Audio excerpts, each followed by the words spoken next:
रामायण के मुख्य पात्रों में से एक कुंभकर्ण भी हैं। कुंभकर्ण को आज भी उनकी लंबी निद्रा के कारण जाना जाता है। जो लोग ज्यादा सोना पसंद करते हैं उन्हें आमतौर पर लोग कुंभकर्ण कहने लगते हैं। लोगों के लिए यह एक मजाक का विषय भी है, लेकिन क्या आपको पता है कि आखिर कुंभकर्ण का जीवन ऐसा क्यों था? कुंभकर्ण का नाम लेते ही दिमाग में एक बहुत अधिक निद्रा में रहने वाले और अधिक भोजन करने वाले व्यक्ति की छवि बन जाती है। लोगों के लिए हास्यप्रद बनने वाला रामायण का ये पात्र अपने नाम के कारण नहीं, बल्कि अपने कर्मों और कठोर तपस्या से मिले वरदान के कारण प्रसिद्ध हुआ है।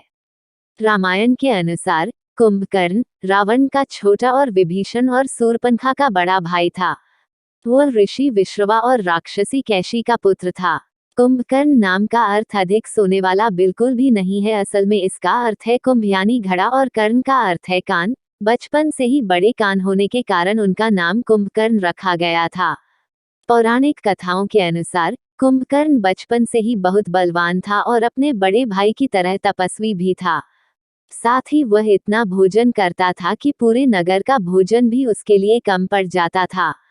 पौराणिक कथा के अनुसार कुंभकर्ण के पिता ऋषि विश्रवा ने अपने तीनों बेटों रावण, कुंभकर्ण और विभीषण को तपस्या करने के लिए कहा था। उनकी तपस्या से प्रसन्न होकर ब्रह्मा जी ने उन्हें दर्शन दिए तो देवताओं ने माता सरस्वती से प्रार्थना की, जब कुंभकर्ण ब्रह्मा जी से वरदान मांगे तो आप उसकी जिह्वा पर विराजमान हो जाए।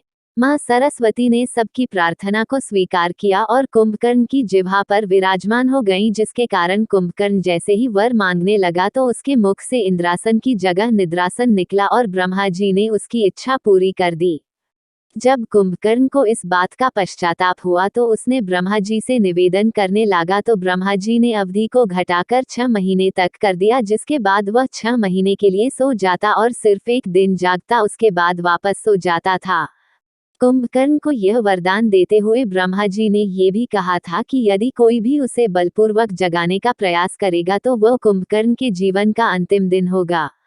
ब्रह्मा जी के यह वचन सत्य हुए। जब रावण युद्ध में प्रभु श्रीराम से हारने लगा तब रावण ने कुंभकर्ण को बलपूर्वक जगाया और सहायता मांगी, जिसके बाद उसी दिन युद्ध में कुंभकर्ण की मृत्यु हो गई।